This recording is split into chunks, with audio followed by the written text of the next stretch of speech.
नमस्कार, मैं आपके साथ विभा उपाध्याय और आप देख रहे हैं न्यूज़ 18 बिहार झारखंड का डिजिटल प्लेटफॉर्म।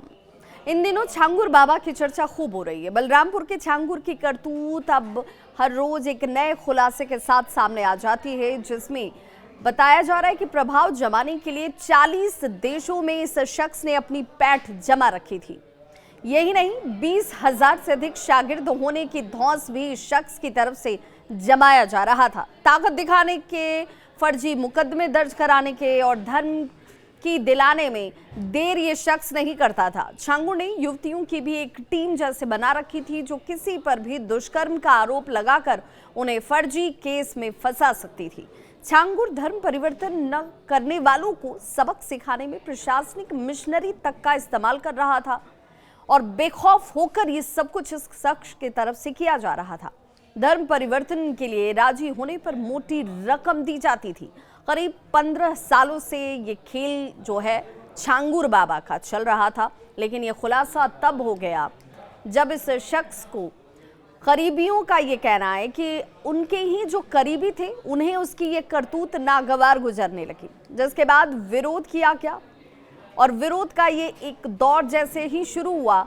2 वर्ष तक छांगुर के साथ रहने वाले एक शख्स ने ये कहा कि धर्म परिवर्तन कराने की जानकारी हुई तो विरोध हमने दर्ज किया था, जिसकी सजा झूठे मुकदमे में हमें जेल जाकर चुकानी पड़ी। जान के लाले अलग से पड़ गए। अभी तक वो छुपकर ही जिंदगी जी रहा है। उसने कहा कि छांगुर धर्म परिवर्तन कराने के लिए पहले कलमा पढ़वाता था और फिर प्रतिबंधित पशु का मांस खिलाया जाता था, और इससे भी वो संतुष्ट नहीं होता तो फिर किस तरीके से लोगों को दबाव दिया जाना है, ये छांगुर को बखूबी पता था। वो हर तिगड़म आजमा रहा था संतुष्ट होने के लिए। हिंदू धर्म से मोह भंग अगर करा दिया गया तो सब कुछ ठीक, अगर नहीं हो पाया तो फिर साम दाम दंड भेद सब कुछ आजमाया जाता था।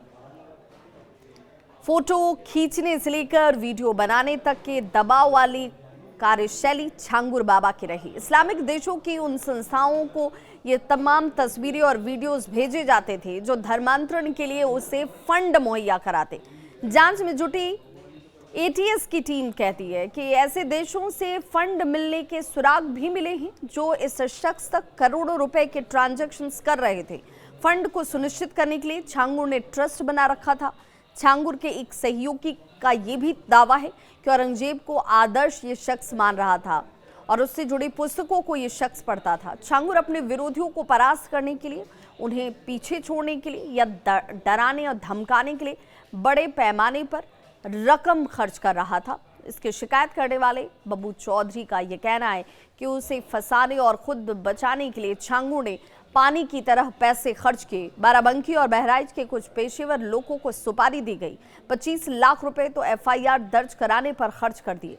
इसके अलावा हर एक काम जिस तरीके से उसकी ये छवि जो है वो बची रहे, लोगों तक उसकी सच्चाई न पहुंचे, उसके लिए मोटी रकम ये शख्स खर्च कर रहा था। छांगुर ने अपने कद को कद्दावर बनाने की दिशा में एक के बाद एक कई कदम उठाए। पुणे की एक संस्था का पदाधिकारी तक बना। प्रदेश स्तरीय पद का एक नियुक्ति पत्र भी इस शख्स ने हासिल किया था, जिस पर प्रधानमंत्री की भी तस्वीर लगी हुई थी।